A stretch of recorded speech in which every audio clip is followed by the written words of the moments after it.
আমার বাড়ির পাশের মিয়ানমারের 10 লক্ষ মুসলমানকে মেরে পিটিয়ে কেটে তাদেরকে উদ্বাস্তু করে দিয়েছে। তারা এখন আমাদের বাংলাদেশে উদ্বাস্তু। এই উদ্বাস্তু শিবিরে জাতিসংঘের মহাসচিব এসে তিনি ত্রাণ বিতরণ করছেন। $6 সংসার চলে কিনা, $3 সংসার চলে, এরা নিজের চোখে দেখার জন্য তিনি এসেছেন। আমরা বলেছি জাতিসংঘ মহাসচিবের উদ্দেশ্য মিয়ানমারের মুসলমানদের ত্রাণ দেওয়া নয়, মিয়ানমারের মুসলমানদের প্রত্যাবর্তন নয়।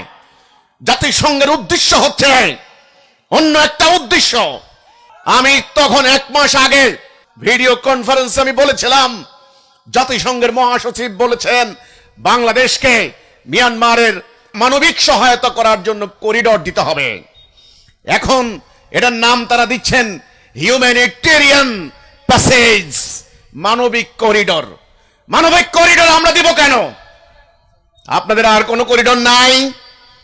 আমাদের সরকার, আমি সরকারকে বলতে চাই, আপনারা ইন্টারিম গভর্নমেন্ট, বাংলাদেশের একটা রাজনৈতিক পট পরিবর্তনের প্রেক্ষাপটে আপনারা ক্ষমতাসীন হয়েছেন, কিন্তু এদেশের মানুষের সম্মতি না নিয়ে, এদেশের মানুষের আশা আকাঙ্ক্ষার বিপরীতে গিয়ে যদি আপনারা ইঙ্গো মার্কিন চক্রান্তে যদি পা দেন, এই জাতি আপনাদেরকে ছাড়বে না। আপনারা মুসলমানদের প্রত্যাবর্তন নিয়ে কোনো কথা বলেন না। মানবিক সাহায্য কাকে দিবেন? কারা মানবিক সাহায্য পাবে? সেখানে কয়টা মুসলমান আছে? এই মানবিক সাহায্য মিয়ানমারের মুসলমানরা আজকে 10 লক্ষ মুসলমান, তাদের লক্ষ লক্ষ তরুণ মাদক সন্ত্রাসে পা বাড়িয়েছে, তাদের হাজার হাজার নারী কিশোরী যুবতী তারা আজকে ট্রাফিকিং এর শিকার হয়েছে, অর্থাৎ চোরা কারবারিদের খপ্পরে পড়েছে। আজকে তাদের বাড়ি নাই, ঘর নাই। আমরা হিজবুত তাওহীদ বলেছি মিয়ানমারের জনগণের অধিকার রয়েছে তাদের বাড়িতে বসবাস করার, এটা তাদের ন্যায়সঙ্গত অধিকার। তাদের জাতিসংঘের খাবারের প্যাকেট দরকার নাই। আপনারা কি মনে করেন? আপনারা কি মনে করেন? তাহলে দাঁড়িয়ে বলতে হবে মিয়ানমারের জনগণকে সদস্য ফেরত যেতে হবে। হাজার হাজার মানুষ আজকে বাংলাদেশ থেকে আমরা এই বার্তা দিচ্ছি, জাতিসংঘ আপনারা মিয়ানমারের মুসলমানদেরকে প্যাকেট দেওয়ার দরকার নাই। আমি মিয়ানমারের মুসলমানদেরকে বলতে চাই, আপনাদের বাড়ি ঘর, আপনাদের হালের বলদ, আপনাদের এক টুকরো জমি, আপনাদের একটা কুড়ে ঘর, সেটা বাঁশের ঘর হোক, এটা আপনাদের জন্য সম্মানের, ইজ্জতের।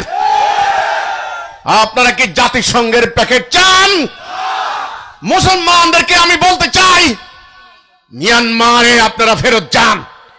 আপনাদের বাড়িঘর ফিরে পাওয়ার জন্য যা দরকার আপনারা তাই করেন। এটা আপনাদের ন্যায়সঙ্গত অধিকার, এটা আপনাদের মানবাধিকার। আমি মুসলমানদেরকে বলতে চাই, মিয়ানমারের মুসলমানকে, আপনারা কোরআনের অনুসারী, আপনারা আখিরি নবীর উম্মত, আপনারা লক্ষ লক্ষ মুসলমান, আপনারা মিয়ানমার থেকে পালিয়ে এসেছেন কার ভয়ে? অথচ মাত্র 10 থেকে 15,000 আরাকান আর্মি, তারা বৌদ্ধ ধর্মের অনুসারী। আমি কোন ধর্মের বিরুদ্ধে কথা বলি না, আমি সাম্প্রদায়িকতার বিরুদ্ধে, আমি যে কোনো অন্যায়ের বিরুদ্ধে। আমি যুক্তির খাতিরে বলতে চাই, তারা বৌদ্ধ ধর্মের অনুসারী, তারা যদি সামরিক অভিযান করে পুরো মিয়ানমারকে দখল করতে পারে, আপনারা লক্ষ লক্ষ মুসলমান আজকে আপনারা উদ্বাস্তু হয়েছেন কেন? এই জন্য আমি জাতিসংঘকে আহ্বান করব, যদি পারেন মিয়ানমারের মুসলমানদেরকে মানবিক সহায়তা করেন। সবচাইতে বড় মানবাধিকার হবে তাদের বাড়ি ঘরে ফেরত যাওয়ার নিশ্চয়তা করা।